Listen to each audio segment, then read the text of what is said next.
Je m'appelle Chef Marc Miron de Cuisine et Passion. Dans mon entreprise, la qualité passe avant tout. Après avoir travaillé et servi l'élite pendant 25 ans dans les meilleurs hôtels du monde, aujourd'hui, je partage avec vous ma passion, cuisiner. Dans cet épisode, je vous emmène à la pêche. On va aller sur le bord de l'océan avec des moules et on va aller à la rivière pour attraper de la belle truite. Alors, on commence avec les moules. Alors, les moules vont être faites aujourd'hui au vin blanc, tomates et poireaux. Alors, pour laver les poireaux, c'est simple. Il s'agit de les couper en deux, pas jusqu'au bout, comme ça se tient bien. Et puis, on les passe sous l'eau pour bien les laver.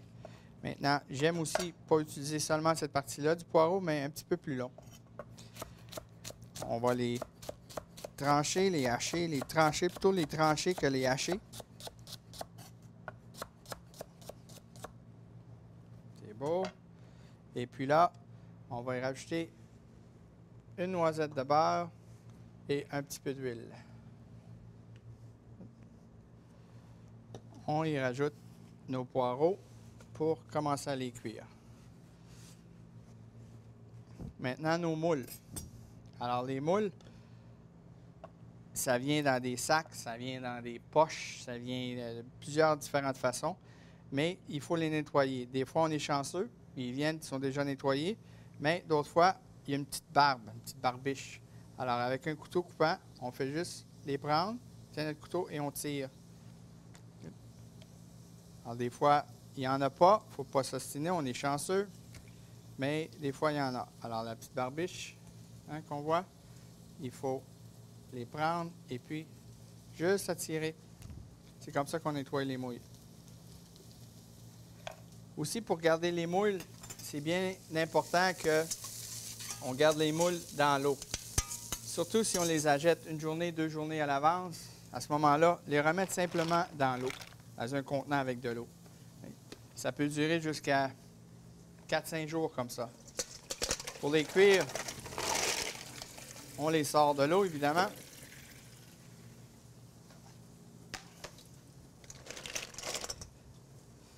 On s'en prend une grosse poignée.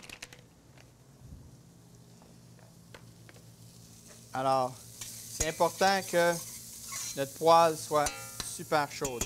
Okay? Il va se passer 2 choses. On met nos moules, le déglacer avec notre vin blanc préféré. Et après ça, on va mettre le couvercle pour les steamer. Alors, 1, 2, 3.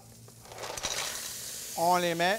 On entend, c'est bien, bien, bien important. C'est ce qu'on veut entendre. On les glace avec le vin blanc. Et on ferme. Okay? Ça, c'est la première façon.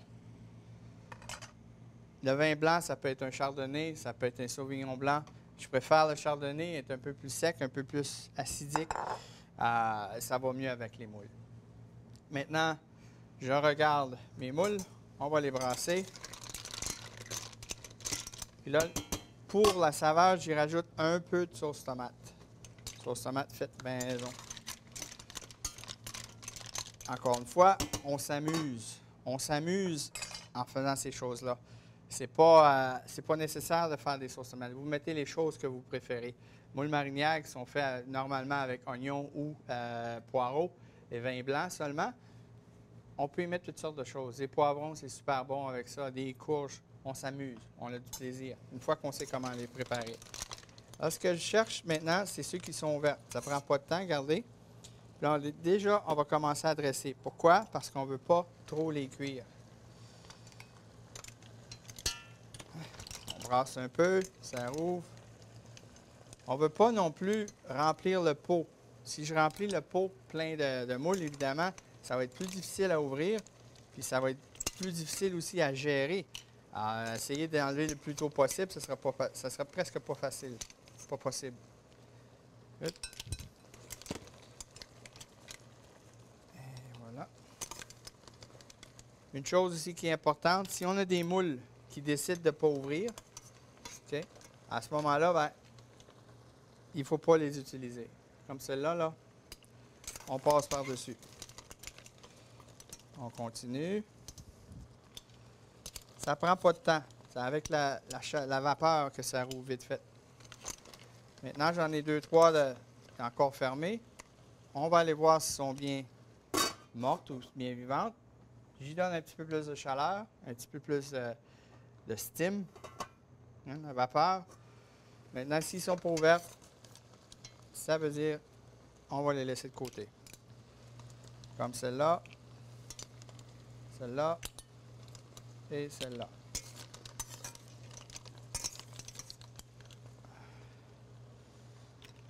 Voilà. Et voilà. Ah, ceux-là, ils veulent pas.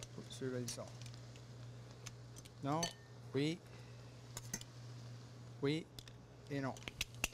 Maintenant, ce qu'il faut faire, c'est que je finis avec un petit peu plus de sauce tomate. Encore une fois, c'est pas une recette classique. C'est ma recette à moi. Une recette qui est super populaire ici. Puis ce qui est le fun, c'est que si on ne les mange pas toutes, c'est vraiment bon pour réchauffer au micro-ondes. J'assaisonne. Poivre et sel. Et maintenant, on va, qu'est-ce qu'on appelle monter au beurre. Je prends un petit peu de beurre. Je commence avec 3. Et puis là, il faut monter au beurre. Alors, j'ai baissé mon feu. Okay. Mon feu, il ne faut pas que ça bouille trop, mais il ne faut pas l'éteindre.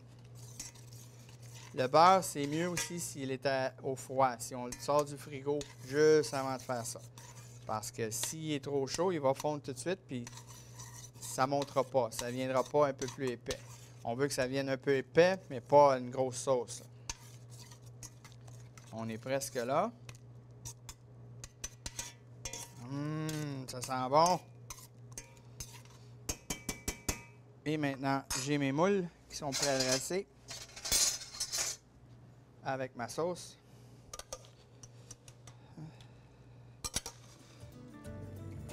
Des belles moules.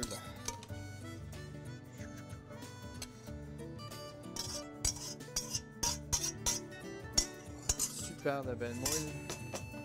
Avec tomates et poireaux.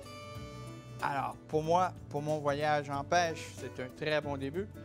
Après la pause, ne manquez pas, on va faire une truite qui est du côté asiatique, super simple à faire. Et je vais vous montrer des équipements de cuisine à travailler que peut-être vous ne connaissez pas. Ça va te donner beaucoup d'idées.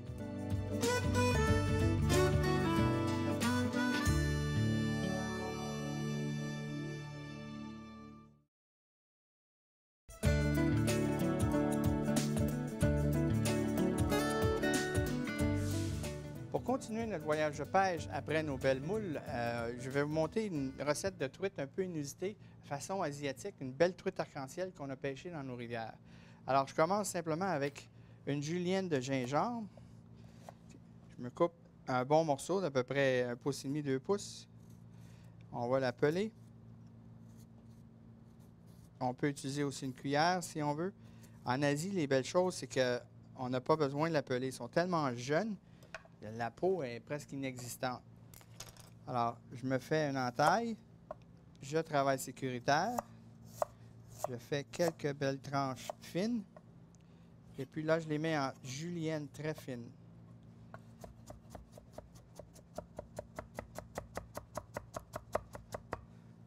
C'est beau. Je fais la même chose avec des poivres. Ben là, c'est le fun parce qu'on a des zucchini de couleur. Si on n'en a pas, on prend d'autres choses. Et là, je fais seulement 2 tranches de chaque côté. Pourquoi? C'est parce que je vais avoir la couleur du zucchini, puis je vais avoir aussi la robustesse de l'extérieur. À l'intérieur, les graines, c'est un peu trop mou pour moi. Ça a beaucoup moins de goût aussi. Alors, encore une fois, une belle julienne. Une belle julienne.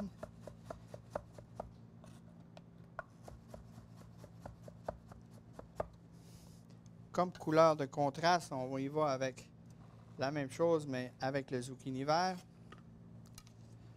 La courge verte. Une fois, 2 fois.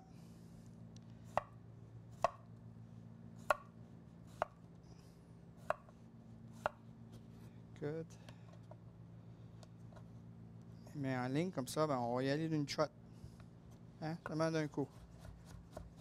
Voir si on est capable.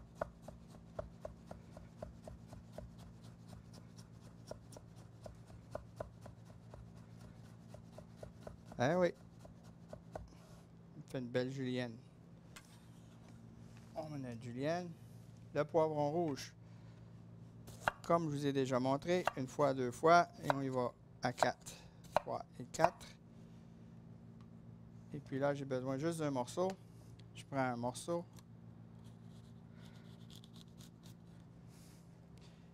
Et la julienne.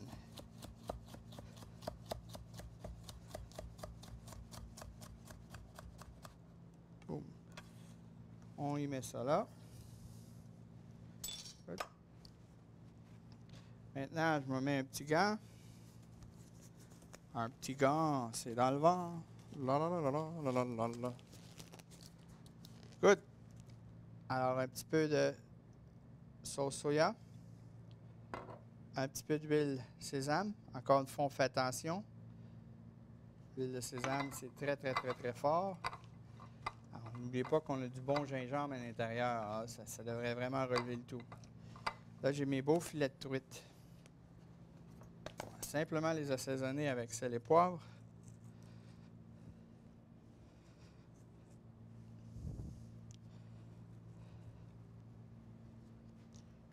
Ah! Un bambou en steamer. Un steamer en bambou. Qui est pratique pour faire à peu près tout. J'y rajoute mes beaux morceaux de truite. La truite est assez mince, alors pas besoin de la faire sur les deux côtés. Là, j'ai ma julienne. On va prendre ma julienne, on ajoute sur les truites.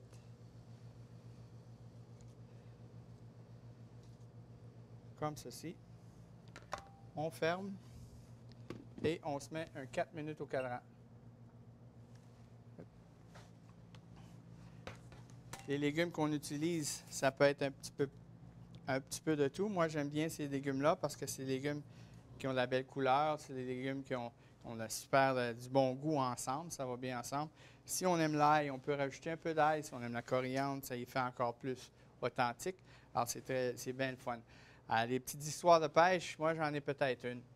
Je me souviens, quand j'étais petit, j'allais souvent à la pêche dans des lacs, surtout du côté du Québec. Il y a même des fois qu'on n'a jamais trouvé le lac. Mais ça, c'est des histoires de pêche. Mais une histoire, entre autres, que c'était pas mal le fun, c'est qu'on est allé à la pêche et puis, encore une fois, on est revenu bredouille. Et puis, qu'est-ce qu'on s'est dit? On dit, on va aller au marché. Puis là, je vous parle de 20 ans. OK? Les poissons, les gens ne connaissaient pas ça. Alors, on s'en va au marché et puis on choisit des beaux poissons. Ah oui, des beaux rougets. Des beaux rougets. J'arrive à la maison, puis on a des rougets. Personne ne dit un mot, personne, ça a passé comme dans du beurre.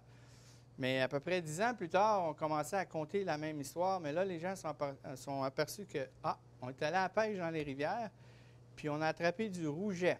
Là, ils ont fait le 1 et 1 ensemble, puis ils se sont dit, c'est pas la même chose. Évidemment, c'est pas la même chose.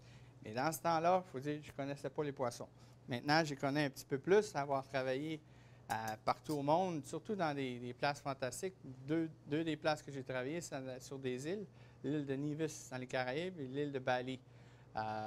J'ai eu la chance d'aller à la pêche, de faire du poisson, de connaître le poisson à travers le monde, puis surtout, comment reconnaître le poisson qui est frais. Une chose qu'on peut faire ici, c'est difficile d'avoir du poisson qui est frais. Le système nous empêche un peu ça parce que la plupart du poisson frais qui est pêché ici dans l'Atlantique s'en va à New York. Les truites, c'est du poisson qui peut être pêché dans les alentours. Alors, à ce moment-là, c'est plus facile à avoir. Alors, une chose que je vous dis de faire, c'est quand vous allez sur votre poissonnier, ce qu'il faut faire, c'est que vraiment, regardez les poissons. Le filet, s'il est frais, il faut qu'il soit un petit peu brillant. Et puis, si il n'est pas entier, c'est sûr qu'on va dire les yeux. C'est sûr qu'on va dire les écailles, mais si on ne peut pas le toucher, puis s'ils sont déjà en filet, la peau est ôtée, il n'y a plus grande façon. Une façon que moi je fais, c'est qu'on regarde la ligne pour le sang, la blood vein, okay, line. Okay? Si ça, c'est brun, ça me dit que le poisson n'est pas trop frais. Si la ligne de sang est rouge, ça veut dire que le poisson est vraiment frais. Encore mieux, pourquoi pas demander à votre poissonnier de le sentir. On sait qu'un poisson qui est frais, ça ne sent rien. Alors, demandez-lui, gênez-vous pas, demandez à votre poissonnier, est-ce que je peux le sentir? Encore plus, souvent, on lui demande, Vraiment, qu'est-ce qu'il y a de plus frais dans la... Faites-vous pas une idée sur un poisson, allez plutôt au magasin et puis demandez à votre poissonnier qu'est-ce qui est le plus frais aujourd'hui. Les résultats vont tellement être plus meilleurs. Ça, c'est une façon de faire le poisson qui est vraiment, vraiment, vraiment facile. Puis j'espère que vous allez en profiter. Puis j'espère que vous allez en faire toutes sortes d'autres sortes de poissons à la vapeur. Ce qui est bien aussi ici, c'est que cette technique-là, si vous voulez faire des légumes à la vapeur, hein, c'est pas seulement bon pour la cuisine chinoise, c'est vraiment pratique d'avoir un bamboo steamer dans la cuisine. On regarde, il reste quelques secondes. Coucou! Coucou! C'est presque prêt. 3, 2, 1, voilà. C'est fait. Good. Alors, on fait le dressage. Je prends un morceau. Bon. On fait le deuxième morceau. On fait le troisième morceau. Et pour garnir tout ça, je prends des graines de sésame et puis je les mets sur le dessus. Encore une fois, la texture. Encore une fois, le goût. Alors, voici notre voyage dans les rivières du Canada avec une belle truite préparée de façon asiatique. En revenant, on vous montre comment pocher les poires au vin rouge avec une crème chantilly assaisonnée.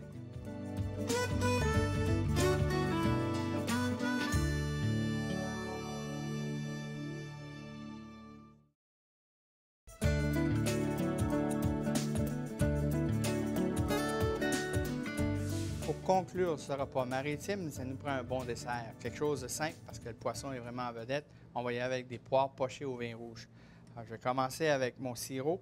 Alors, je prends un vin rouge, et Cabernet Sauvignon, Merlot. J'y rajoute de l'eau. J'y rajoute du sucre et un bâton de cannelle que je coupe. Et voilà. Maintenant, je prends mes poires, les barlettes, et puis on va les peler. Je ne les pèle pas jusqu'au bout. Je ne sais pas si vous pouvez voir là, mais je laisse. Ça va être bien pour la décoration. Voilà. Et la deuxième.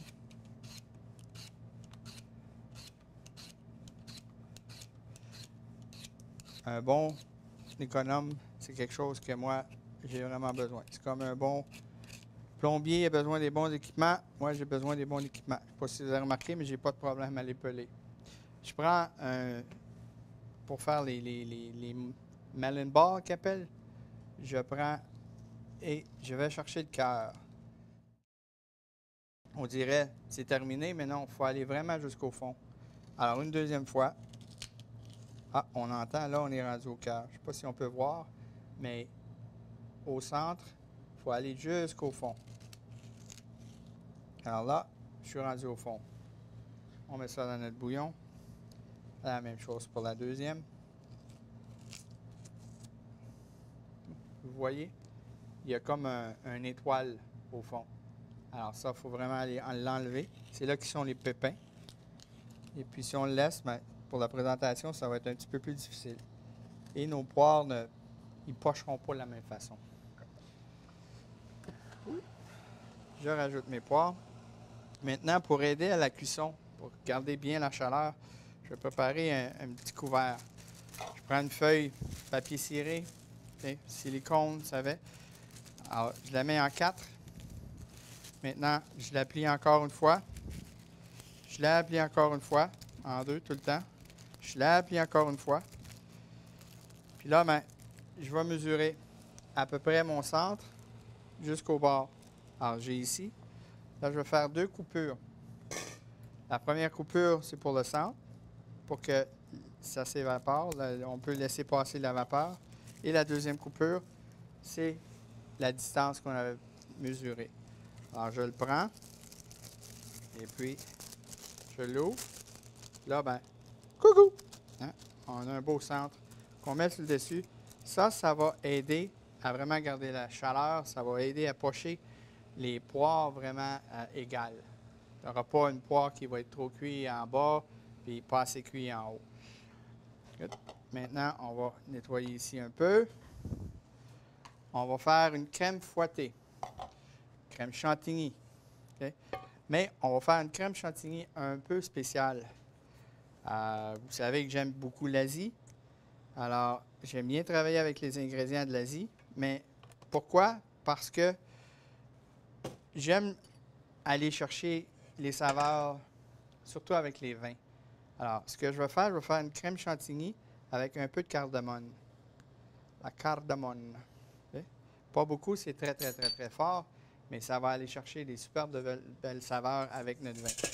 Mon bol, je l'ai mis au congélateur au préalable. Puis là, ben, c'est l'exercice de la semaine. Okay? Oui, on peut utiliser un batteur, mais c'est pas aussi le fun. Okay? En plus, c'est une de mes seules chances de faire un peu d'exercice, alors on va en profiter. On va faire un petit peu d'exercice.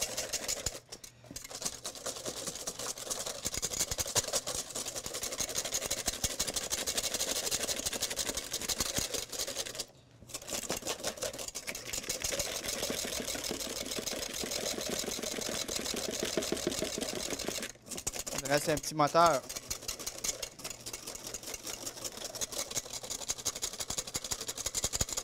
On est presque là. J'espère parce que je commence à être fatigué.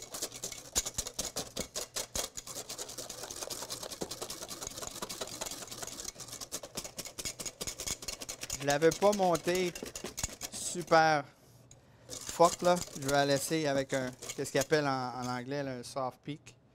Et voilà. Évidemment, on en a poché au préalable.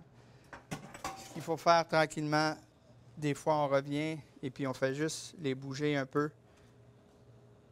Ça va les aider encore une fois à pocher plus égal. J'ai des belles poires comme on voit ici. Maintenant, pour aider, un petit truc, un petit cookie. Ça va aider à stabiliser la poire dans l'assiette. Des fois, on met la poire dans l'assiette, on vient pour la servir, et oups, ça se ramasse sur le plancher. Alors, si j'émince, et voilà, j'en mets un peu sur mon assiette. Je prends ma poire et j'y fais des belles entailles, comme ceci. On essaie d'aller à peu près jusqu'au bout, sans la couper au complet. On a une belle poire, on fait une belle fan. On prend notre crème. Et puis on la dresse.